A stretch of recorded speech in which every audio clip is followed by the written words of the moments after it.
Alright, there's no bigger pain in your back than pain in your back. That's the worst pun. I'm gonna get some flack for that, but today I'm gonna show you 10 tips to alleviate this pain because this is very common among individuals. Let's just get right into it and help you get rid of that soreness. So the first issue and misconception of back pain, number one, is to actually change your understanding of it. A lot of people, when they have lower back chronic pain, they feel they need to rest and kind of just sit down and slouch out and kind of just wait for it to heal. The mindset around this has kind of shifted, and recent research has pointed that actually light movement and being active can help alleviate some of this pain and can be a little good secret towards it. So this is something doctors advocate for. Once again, this is light activity, and we're going to be doing this video in the spectrum of you've been working out, you have some soreness, some pain, some irritation. Not if it's a very chronic issue, a spinal issue, or a disc issue. Those are much more serious, and if you actually have a really active issue, we really recommend seeking out a professional physiotherapist or doctor. Saying so, let's get to number two. So first and foremost, the exercise you want to do, you want to be light and kind of little baby stretches. You don't want to do anything overly tense that will actually really aggravate the back. Like most people think a toe touch or something like that is excellent to alleviate the pain. That can actually aggravate it because it's very kind of harsh on it. You're really stretching it out. So we recommend these following movements. So number two, you can see I'm doing the bottom to heel stretch. This is absolutely fantastic. I'm just basically curving my spine, pushing into my spine. So I'm kind of punching it almost like a cat, really stretching out to that child's pose, arcing up and pushing my chest through, and just really contracting it lightly and just slowly warming up that area to kind of alleviate that pain. Number three is going to be doing some knee rolls. These are fantastic. You don't want to do full-on kind of windshield wipers. That's really harsh on the spine, and that can be an amazing mobility movement. But this is a little more gentle. We're kind of just working on rotating that spine left to right, kind of warming up that area to kind of alleviate this. And this one has been huge for me. I deadlift over 600 pounds, and my lower back gets tight. It's a constant battle for me. So doing these stretches really helps kind of make it bearable and withstandable as opposed to me wanting to just completely die from the pain. Number four, back extensions. So as you can see, I'm on my elbows here. I'm pushing into that spine, really tightening everything out and extending it. It's very similar to that second movement I showed you, but it's another different one to kind of work that spine in a little different way.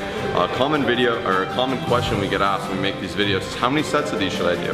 And my best answer is I recommend doing about 10 to 15 of each. However, if you still feel a lot of pain and you have more time, do as many as it takes, as many until you feel that area loosening up and being active. Number five, we got pelvic tilts. This is a really small micro movement, but it's absolutely incredible. So essentially, as you can see, I kind of have a little triangle with my feet here. I have my spine pushed in. I have my scapula back. I'm rolling those shoulders back, and I'm working on lifting my belly button up while contracting my scapula back to kind of get this arcing motion here. And I'm pushing into that lower back gently.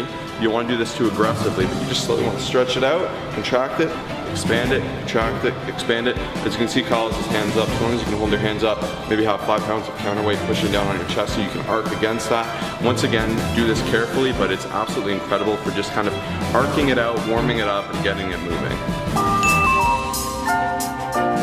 And number six, this is the dead hang. Your arms are going to be straight, and this is fantastic to do after a workout. And essentially what you're going to be doing is just hanging there, letting everything just kind of loosen up and lengthen within your body, and especially your back. And one quick word of advice, guys, don't tweak your neck around or do any fast movements. Just chill out and just lengthen out. So get it done.